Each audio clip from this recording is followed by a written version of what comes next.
Hey guys, thanks so much for clicking on an episode of Side Flick. My name is Chris. Let's dive into the movie news. It's been kind of dry lately. I know we've had some big exciting stuff like trailers popping up. We had the Mortal Kombat trailer that really whipped us into shape. Not to mention Disney's version of the Joker, but they titled it Cruella for some reason. But I think I finally got enough little news rounded up right here to bring you Side Flick. Stuff we're going to be talking about today is there is the first rumblings of who is going to be cast in the Fantastic Four movie by the MCU. Finally being able to talk some Chucky, because it's been a while since we've done that here, and even some details about the upcoming Mortal Kombat movie that could further open our eyes to what we saw in that trailer. So be sure you guys leaving your opinions down below with everything we discuss here today. It is not a side flick unless you guys are talking down there with me. So let's go ahead and start off with the first news story, and it has to do with a little man that I haven't talked about here on this channel about yay high, tends to wear red and blue, and it's Paddington.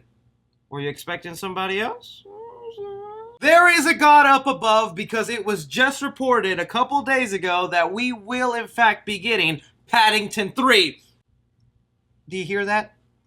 That's World War III being stopped right now because this is possible now. Paddington 3 officially got announced. We have here a Variety article on it. One of the stars of the current series went ahead and said that they are moving forward with the third movie. It's currently in the work. They're trying to figure out the story and what they want to go ahead and do with it. And let me tell you, I could not be happier. The Paddington movies, no joke, are really up there with quality, classic, family time films. I think they're also one of the only movies that hold the rare 100% on Rotten Tomatoes. Very well deserved, because I think both movies are just so perfectly made. It's really just the type of film that brings happiness to my heart, and the fact that they are trying to continue with the third movie is of course gonna make me happy. The other thing about it is we just don't have any details about what the actual story will hold, and even if the director of the past two movies will return, which I think is a vital part of this third movie, is to have the same team that has worked on the previous films come back. The only reason that it's looking a little iffy here is because the current director, Paul King, is now working on a Willy Wonka origin movie. Yeah, you guys might have heard about this. The movie's entitled Wonka, and it's going to be telling you the life of Willy Wonka before he invented his chocolate factory. It was something that was setting the internet on fire, not just for the idea, but it was because they were both looking at Timothée Chalamet and Tom Holland as the leads for Willy Wonka, and Tom Holland gets fan cast in anything, and the internet goes wild. I love you, Tom Holland. I do. Either way, I think if we get even a half-decent Paddington movie compared to the last two, it's still a good movie in my opinion. With you guys who have seen the Paddington films, are you happy a third movie is in the works? Or someone who has never seen the Paddington films, did I hype it up enough for you to check out those first two movies?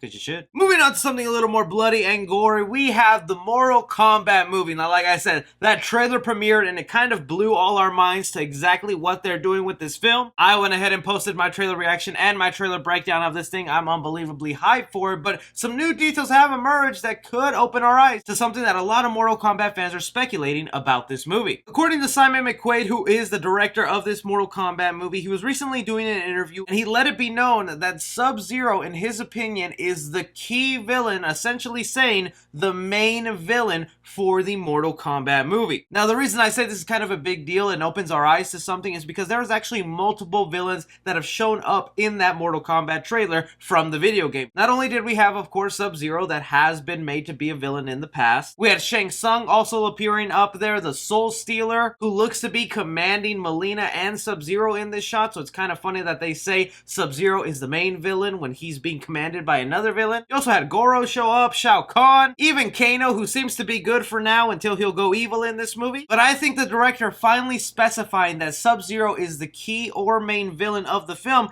kind of lets us into know I don't think Sub-Zero is making it alive by the end of the movie. But that doesn't mean we're going to continue the Mortal Kombat franchise without a Sub-Zero. Like I said, since Sub-Zero is being made out to be the villain in here, and he does a lot of stuff to warrant him being dead by the end of the Mortal Kombat film, not only taking away Jax's arms in that brutal scene, the movie will also open up with him taking down Scorpion's family, even attacking the main protagonist in this film, Cole Young, and specifically Cole Young with being the main character, everybody wondering what is this guy's identity and how does he fit into the movie of Mortal Kombat since he hasn't been a character that's appeared in the video games. I had the theory that maybe they're gonna make him out to be Scorpion's son, and maybe by the end of the movie, Hanzo will pass on the Scorpion title to Cole Young. Even in the trailer, he's having flashes of Scorpion in his head. He's wearing yellow. But fans have gone on the opposite side of that Cole Young can actually be the second Sub-Zero that actually does appear in the video games. At one point in the Mortal Kombat lore, there is a second Sub-Zero named Kui Liang. Sorry if I mispronounced that. I am horrible with these Mortal Kombat names. But he is someone that has taken up the mantle of Sub-Zero, and even by the end of that trailer, you can see Cole Young and Scorpion are both fighting Sub-Zero. You're not gonna tell me that battle isn't gonna end with one of those three having a fatality, and it ain't gonna be your main character, Cole Young. Again, I could be absolutely wrong on that, but with the director saying that he is the main key villain, I have a reason to believe that he will be the Sub-Zero and carry on that legacy, because I think some Sub-Zero fans aren't always happy that he ends up being the main antagonist. It can't be crazier than the theories that everyone's saying Cole Young is Johnny Cage. No, okay, Johnny Cage has a very specific personality, and from that trailer, Cole Young was not giving off that vibe. Still, you Mortal Kombat fans, what do you think about the director saying that Sub-Zero is the main key villain? Alright, finally getting to talk about it here. It has been a long damn hot while. The Chucky TV series, alright? Now, for some of you guys who are new to my channel and came in later on, hey, I appreciate your faces and I'm thankful you're here even watching me say all this. For some of you that don't know, my origin story basically started with the man I grew up loving, Chucky Charles Lee Wright. That's kind of one of the things that boosted my channel and got me growing a little bit, was talking about Chucky, and it's my roots, and I have not forgotten my Chucky fans and the Chucky boy I am. Deep inside, he's not dead. But the Chucky news has just been super quiet. That Chucky boy has not been able to come out and shine, but he is starting to emerge slowly but surely, because now we finally have some updates to what exactly is going on. For those of you who haven't heard, they are planning to make a Chucky TV series based on the little serial killer doll. It is going to be a show that's canon with the current movies, has nothing to do with the 2019 remake, sadly. They will be bringing back Brad Dourif to voice Chucky. Even Jennifer Tilly will be showing up in the TV series with her doll, Tiffany. The show that'll premiere on the Sci-Fi Channel, and the plot goes as after a vintage Chucky doll turns up at a suburban yard sale, an idyllic American town is thrown into chaos as a series of horrifying murders begin to expose the town's hypocrisy and secrets. As you guys know me to be a big horror fan, I've been looking forward to this, and this show was actually supposed to premiere already by this time last year, but because of the pandemic,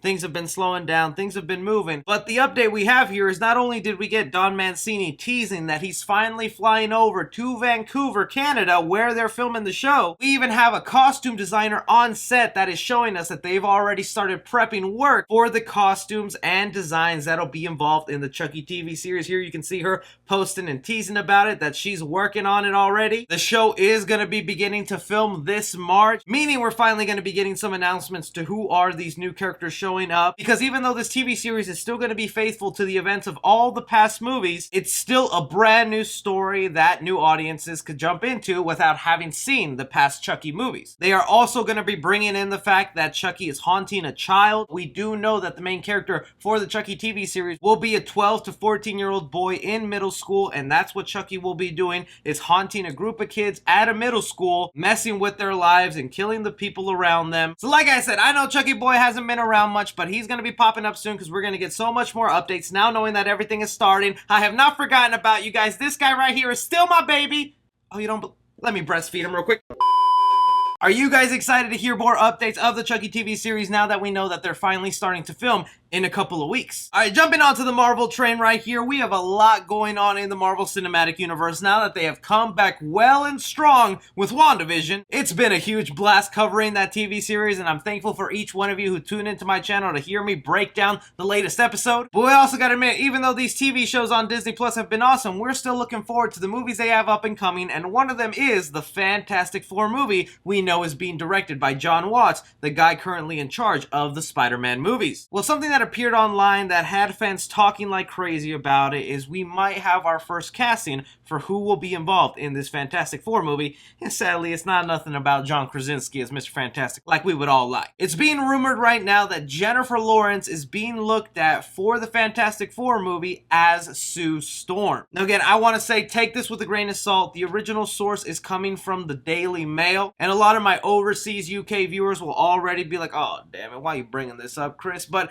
sadly, the Daily Mail, even though they are a tabloid website, they have gotten stuff right before in the past, even if we don't like to admit it, which is why this is one of the rumors that was being reported by a lot of the bigger sites because the source could be credible. And actually, an update to this story while I was editing, an actual credible, real journalist who works for Deadline, a news website in the movie world that I use all the time here on my channel, has come out and said, all I'm going to say is this: Marvel just started meeting with writers on Fantastic Four. There is no script, and it will be a while before this film starts shooting. But even that update alone is really good to know, because that means Marvel is looking at writers. So we should be getting updates soon of who they're getting to write this, and then we won't have a casting announcement probably for another year. So the rest of this part is just me giving my opinion as if Jennifer Lawrence was going to get the role. So talking about this story as if it is a possibility, look, I don't mind Jennifer Lawrence as Sue Storm. I think she's a fantastic actress and has done a lot of Oscar-worthy work that, hell, has won her an Oscar. But I don't know what it is. Something about her as Sue Storm doesn't completely click with me. I think it's the fact that I know she hated playing Mystique in the X-Men series that is like, I can't see her jumping back in to another superhero role. If you guys didn't know, Jennifer Lawrence has already played a comic book character as Mystique in the Fox universe. And I thought she did a fine enough job there, but it was no secret that she did not love playing the role, that she hated wearing all that blue makeup, which is why Mystique's look got progressively worse as the movies went on, because they tried to find the cheapest and fastest way to get her in and out of that blue makeup. Also, the fact that I don't really think this fits Marvel's MO. Basically, whenever they start casting 4 new big up-and-coming superheroes, they like to look at up-and-coming actors that aren't already reputably known. I mean, think of something like a Tom Holland that was basically a nobody before he became Spider-Man. Robert Downey Jr., he was really an outcast in Hollywood and nobody wanted to hire him. Then they turned him into a huge star. Also with Mark Ruffalo, just an indie actor out there. But then again, I look at something like Eternals, who is filled with a lot of notable actors. Angelina Jolie, Kumail Nanjiani. It could very well be that they want the Fantastic Four to be built of A-list celebrities, which is why they would hire someone like a John Krasinski, like we're hoping for, or a Jennifer Lawrence as Sue Storm. If this ends up becoming official, I can't complain. She's a talented actress who got hired to work with talented people. It's only a formula for success. I just also wouldn't mind if they go with somebody else. So you guys hear about this rumor. Do you think there's any truth to it that Jennifer Lawrence could be playing Sue Storm in the Fantastic Four? If it happens to be true, would you like this or would you rather someone else? I know there's probably a dozen comments already saying Emily Blunt. Yeah. But that is just all the movie news we currently have going on right now, guys. I want to hear your opinions down below with everything discussed here today. Also, don't be forgetting to check out all the other videos we got going on the channel. They just officially confirmed who will be playing a live-action Supergirl in the Flash movie. Got that video on the channel for y'all. But other than that, be sure to like and subscribe. And follow me on Twitter at 3C Film Review. As always, I'm Chris. Take care.